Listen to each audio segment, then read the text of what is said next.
doon sa point na nagkakasama kayo ni Ingkit, behind the cam, ano yung difference? Actually, nung sinasabi pa lang nga ni Rab na pinikwento siya sa akin kasi parang nakadalawang vlog pa na hindi ako kasama din sa vlog. So parang binibuild up na siya ni Rab, yun, pwede nga daw love team, tapos Christian siya. So syempre may ano tayo, may mga expectation na tayo na talaga pinakagustuhan ko sa kanya, tapos sa pagkatao niya yung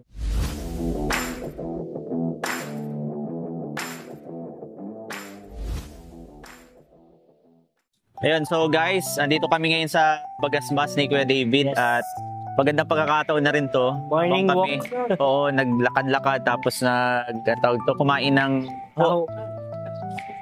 So masarap din tong time na to para makipagkwentuhan kasi napansin ko maliban sa mga vlog namin na magkasama ni Kuya David, syempre gusto ko itanong sa kanya kumusta na siya saka si Ingkit. Kasi tiyan mo pare sila Ingkit di ba? Mukhang Hapon saka Koreana, di ba? Mag-ano lang ako, papalit na ako ng Ingkit na din ang alayaw ko. Joke lang. Kayo si Ingkits. Ingkit.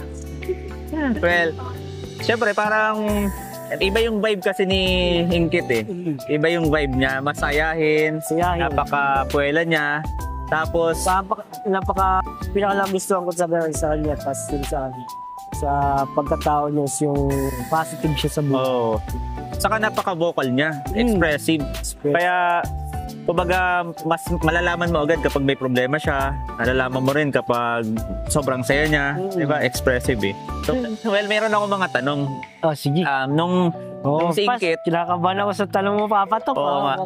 Yung si Ingkit, nung na-meet mo siya na-meet mo na siya in person, ano yung impression mo sa kanya? Impression? Actually, nung sinasabi pa lang nga ni Rab na pinikwento siya sa akin kasi parang nakadalawang vlog pa na hindi ako kasama din sa vlog.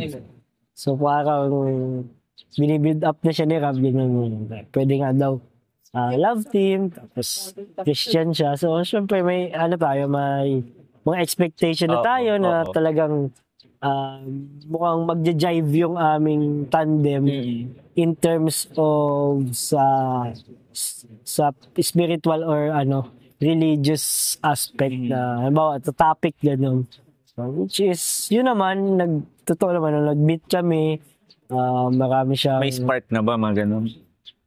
Hindi ko alam yung viewers siya nun. Sabagay, nakikita naman natin yan, di ba? Ayoko kasing ng tapos baka. Pero positive naman tayo na meron, na magkakaroon. Para din syempre makatulong tayo kay Ingkit, makatulong tayo sa kanyang family. At at the same time, makatulong din tayo sa channel ni Kalinga Prab. So yun naman yung purpose ng mga love team. Yung mas marami pang matulungan, mas marami pang pabahayan.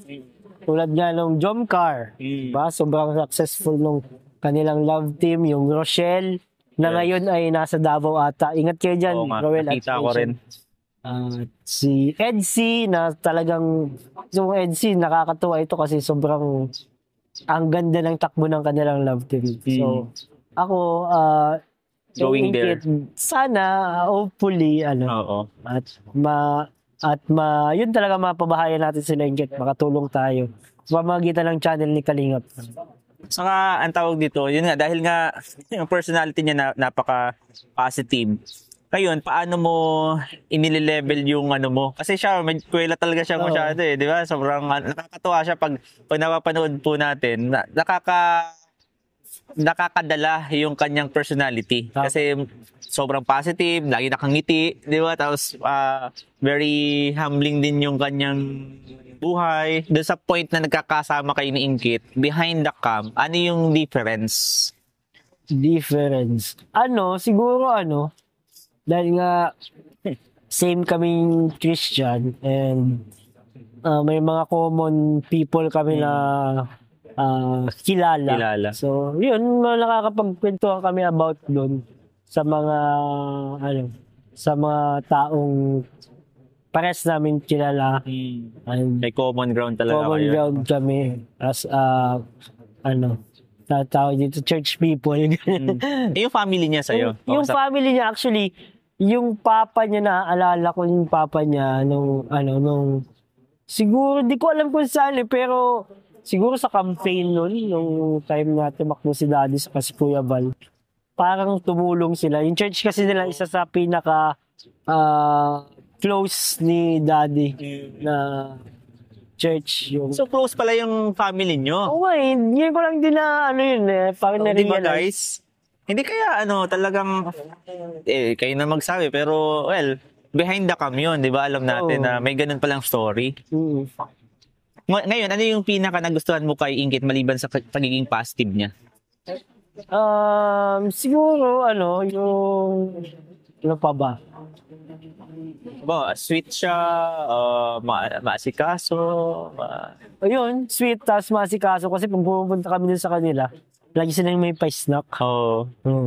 So, minsan ang hirap ng levelan ng kanyang alam mo yun, yung active na active siya. Yun nga. Parang nonchalant ako dun kasi sa may time ba na, wala kayong vlog na magkasama. Minsan ba naiisip mo siya na excite ka na? Kailan kaya kayo mag-vlog?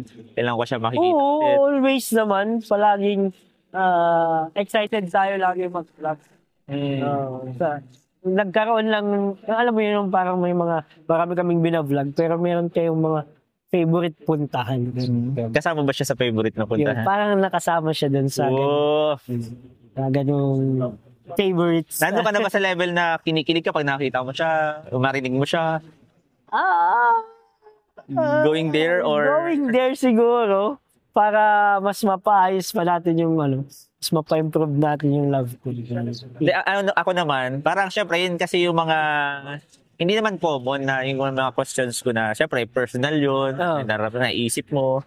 Kasi, kami mga viewers behind our back, para minsan napapaisip din kami sa mga love tip. Ano kayo iniisip nila after ng vlog? Kasi, di ba, commonly, nakaabang tayo dun sa mga nangyayari na lang. Pero minsan, nag-aabang din tayo, ano kaya yung susunod?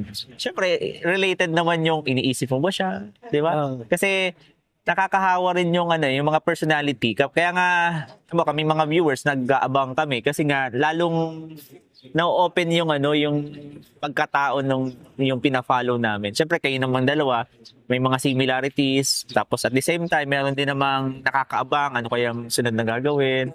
So yun, kung may sasabihin ka kay Inggit, ano yung gusto mong sabihin sa kanya? Una sa mga viewers, thank you po sa inyo.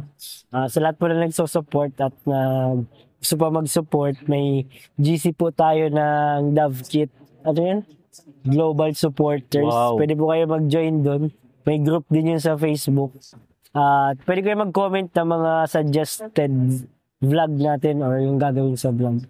Kay Kit naman, una-una, gusto ko mag-thank you, syempre. Dahil pumayag ka dun sa ganong love team at I always pray na na safe kayo, safe ka, safe yung pamilya mo. Sana ay mas magkakilala pa tayo ng lubusan at tumagal pa yung yung mga pagsasama at bonding moments at pagkakaibigan lang with Team Kalingap family. So, one Kalingap, one family tayo. So, yun. So, I think yun lang. Gusto ko rin magpasalamat sa inyo po mga nanonood.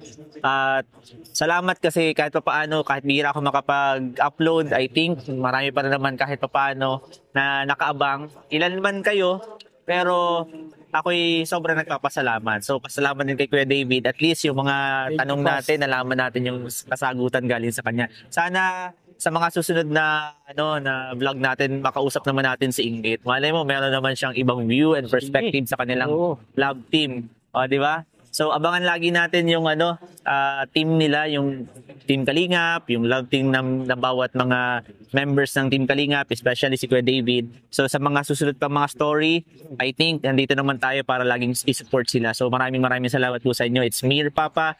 It's me, Papa Talk.